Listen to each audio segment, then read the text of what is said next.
ta ƙara rikicewa, ta ƙara hargitsewa. Jaruman nan ta masana'antar shirya fina-finan Hausa ta Kannywood. Inna lillahi wa inna ilaihi raji'un. Inna lillahi wa inna ilaihi raji'un. Mutane da dama suna yawan kawo mata korafi akan cewa wai ke shin musulma ce ko kuma Kiristan. Mai sauraro assalamu alaikum, barkanmu da haka. Barkanmu da sake saduwa da ku a cikin wannan sabon shiri namu. Har ila yau da karka manta kana ta tashar Hausa Fulani 24.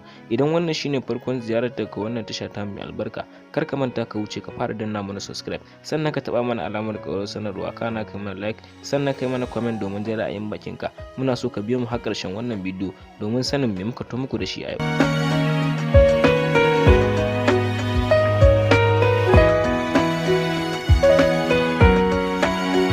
Ba a san a wani hali take ba, amma jarumar tana wasu irin hotuna ko kuma in ce muku bidiyoyi tana dora a shafukanta na sada zumunta, wanda hakan ya kawo mata korafi ko kuma in ce muku cece kuce, inda ɗaya daga cikin masoyanta yake mata tambaya, yayi mata comment ke cewa ke Rahama Sadau, shin ke musulma ce ko kuma Kirista? Ke ma kina so Hizba ta kama ki ne ta miki aure, ko kuma kina so a miki irin ta Murja Ibrahim Kunya a kai ki gidan yari? Ina ɗaya daga cikin masoyanki, ba na so a miki irin wannan abu.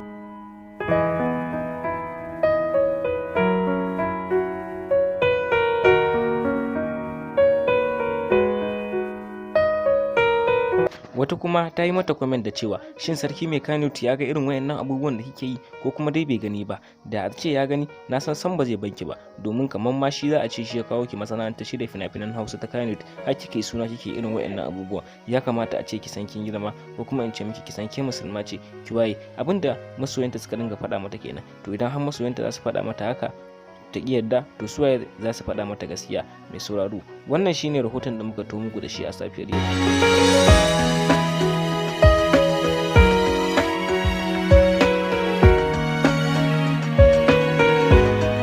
Dama a kwanakin baya an kawo tseko dangane da jarumar, domin sun yi wani bidiyo tare da Kilasis, har Kilasis yake rike mata hannu. Wannan lamari ya matukar girgiza masoyanta, domin abin da ta yi bai dace ba. Za ku ga cewa Kilasis yana rike mata hannu kuma yana runkumarta. Duk wanda bai kalli wannan bidiyo bai je duba shafin Kilasis na sada zumunta, zai ga wannan bidiyon a can bidiyoyinsa da yake yi na can ƙasa nan zai je duba.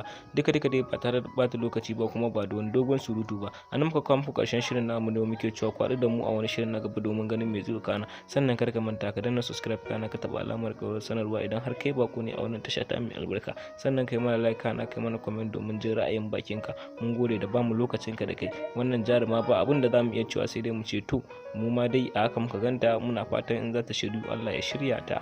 To